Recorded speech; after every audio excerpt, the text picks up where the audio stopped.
You are listening to Hawaiian Potpourri on radio station KWAI 1080 on the AM dial. It is the 30th day of June and it is 4:41. There was a decision made not to review a decision made in a lower court, and this is with regards to Hawaiian homes leases and the tax exemption that lessees get for Hawaiian homes. The U.S. Supreme Court has declined to consider the issue of whether tax exemptions given to Native Hawaiian lessees under the Hawaiian Homes Commissions Act constitute racial discrimination. The Hawaii Supreme Court last year rejected a taxpayer lawsuit by non-Native Hawaiians who contended the exemptions violate federal civil rights laws and the U.S. Constitution. On Friday, the court turned down a request to review that ruling. John Corboy and 4 other plaintiffs filed a lawsuit challenging the exemptions, but the Hawaii High Court ruled that they did not have legal standing to press their lawsuit.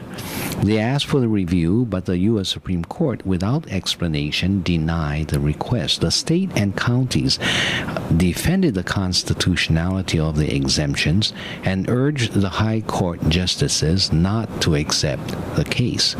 We are pleased that the United States Supreme Court today declined to hear the case, Attorney General David Louis said. Despite the plaintiff's assertions, the tax exemptions do not differentiate between taxpayers on the basis of race, but rather on whether a taxpayer is a Hawaiian homeland homesteader. The High Court justices had earlier invited the U.S. Solicitor General to explain the federal government's position. In response, Solicitor General Donald Verrilli, Jr. defended the Hawaii Court's ruling and urged the justices to deny the review. At least 4 of the 9 justices must agree to a review before the court accepts a case. So, it's a boon to many of the homesteaders that their exemption, the real property exemption, is held up by the U.S. It's not really held up. The U.S. Supreme Court has refused to review or grant what is called certiorari, which is a review for that case. Okay, now let's go back to this Obamacare and what specifically, or are there any other programs that it affects that you should be concerned about? I am very much concerned about, and in fact, and when I say I am speaking on behalf of, or as the executive director of Hale Na'au Pono. It's also known as the Waianae Coast Community Mental Health Center. And the services that we provide are both for children as well as for adults. We deal with the seriously mentally ill and very behaviorally challenged children. Oftentimes they are not even accepted in the schools because of their particular illness or the behavior which results from their illness. So our organization tries to accommodate, tries to provide appropriate treatment and an environment where they can get better. In the adult services, what we do is we provide case management services or behavioral health services. We provide alcohol and drug treatment service programs. We provide a clubhouse where what we call the SMI community, the seriously mentally ill, the clients are able to go to the clubhouse and engage with one another and engage with the larger community in a responsible way, finding social interactions with the larger community or among themselves, and also obtain training and and perhaps employment through this clubhouse. So there are many activities that they engage in at the clubhouse. And the idea in forming the clubhouse actually came from New York City, where you had some people who were seriously mentally ill, but they were saying that we don't want to be seen only as sick people or only as patients or clients. We want to be seen as human beings just like anyone else who may have an illness, whether it's a primary illness or a mental illness. But these are just illnesses that we need to recover from, and we need to be involved in an environment that will provide for that recovery. So they organized themselves. They actually purchased a clubhouse and began running a program for getting well, what we call a psychosocial environment in which they can recover from that illness. So Halinao Pono has a clubhouse in the same vein as that particular approach for having people have alternatives in which they can get well. On top of all of that, we also have housing programs. We have group home programs in which we provide for 24-hour presence of a staff member in a group home, and usually the ratio is one staff member to 8 people living in the community. And so we provide them a safe and secure living environment while we also provide these other services. Now, it's not that all of our clients go to all of our services, because some clients may just be housing clients, but they are served by other case management services, or if they are getting alcohol and drug treatment, it is through other organizations. But this is our general mix. So, if you look at just the adult side to Halinao Pono, what you then have is a question that we had come across, asking ourselves, why is it that we are still finding that the seriously mentally ill lifespan is 20 to 25 years shorter than the average individual? And when we check and see what they are dying from, they are not dying from their mental illness. They are dying from a chronic physical illness. It may be from diabetes, it may be from obesity, it may be from heart disease, it may be from cancer, or some of these other diseases. But it is hard to maintain and treat these other diseases, because to do so, you have to also work with that individual's behavioral issues. The person may suffer from depression, schizophrenia, bipolar mindset, whatever the mental illness may be, it interferes, and so sometimes it's harder to stay on track for taking care of oneself in the other ways. And so we find that this is happening, and yet the medical system, they oftentimes call it the health system, and that I don't believe is an appropriate attribute. It's really a disease system that we work in, trying to bring about health, but we are working with illnesses or disease as we work with the clients. But the system separates the kinds of treatment that an individual should have. So rather than treating a human being as a holistic approach, we divide that human being into his separate illnesses.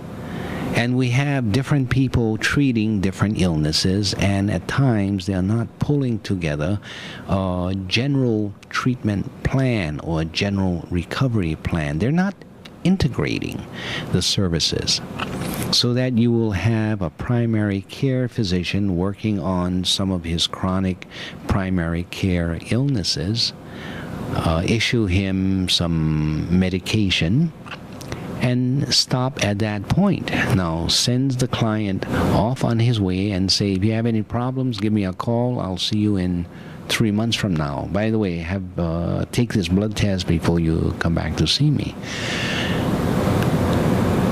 But there is inadequate coordination with the mental health service providers, who oftentimes see the clients, it may be on a daily basis, especially if they're into our clubhouse or they're into our group homes, or they're being case managed by us. And especially if they are being treated for alcohol and drug dependency. So the behavioral health side is very closely involved with the client, and yet the behavioral health side too often is not tracking the primary health care side, blood pressure, weight, diabetic reading, or the A1C reading, and all of these other things. So the idea of integrating both primary health care and behavioral health care, and see to what extent does this integration assist in the caring of an individual. And so what we are doing is we are practicing this integrated model of health care. We have pretty well managed over the last 25 years. We've won awards. We have national accreditation for the quality of service that we do in our behavioral health side. But now as we creep into the primary health care side, we are trying to appropriately integrate and have a way of matching these integrating these services. So this is what this integrated model is all about. I want to say very publicly that the Office of Hawaiian Affairs have agreed to sponsor, to a certain extent, assisting in this integrated model. And this is a model that has been incorporated in the Affordable Care Act. So although we thought about it 3 years ago and have been trying to push it and started it a year ago, the Affordable Care Act is itself very interested in these kinds of models and are trying to create that as one of the new treatments for care. Okay, telephone number is 524-1080. We have one caller on the line, and let's go to that caller. Aloha, caller. Welcome to the program. Yes, regarding the Affordable Care Act, right? But the thing is, it was described as a tax, and the government can tax. Mm-hmm. Yes, I realize that's what Chief Justice Roberts declared it to be, and by doing so, said that the federal government had the authority to do it, and it was therefore constitutional. Sorry, I'm losing connection. Okay. I gotta put the phone away. I'll listen to you on the radio. Okay. Okay. Hello? Yeah. Okay. What I said was I realized that. Okay, I assume you're monitoring my response through your telephone. What I said was, yes, I realize that is what the majority of the justices called it. They called it a tax, and by creating it as a tax, actually it's a tax penalty for those who do not buy this insurance. They are saying that therefore the act is, in fact, constitutional, and therefore they were not going to strike it down. The other four justices who said no, it should be stricken because it is unconstitutional. So all of those legal arguments, I'm sure, will continue in law schools and among judges and attorneys. The fact is that it has been approved, it has been deemed legitimate, at least most of its provisions, and so in terms of is it a goal or not, it is very definitely a goal. It has some implications with regards to the elections. Mitt Romney is fuming about it, and he has declared that on the very first day he would repeal the act. Of course, we know that Mitt Romney, even if he is elected president, cannot repeal the act, and it is a congressional affair, just as it was a Congress which adopted the act. act, and he can go ahead and support it, but I think he needs to realize that it's a congressional decision rather than a presidential decision. All right, this brings us to the end of this hour.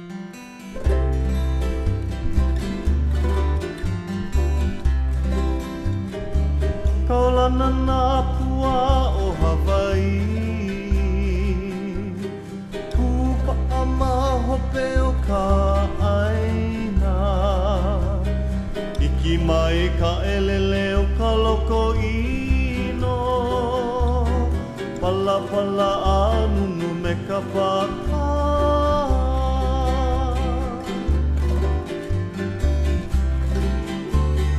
Mane mai Hawaii moku o ke ave, Koku ana honoa o Pilani, Ka ko'o mai kaua I o mano, Pa'aku me ke oni o ka kuhi hewa.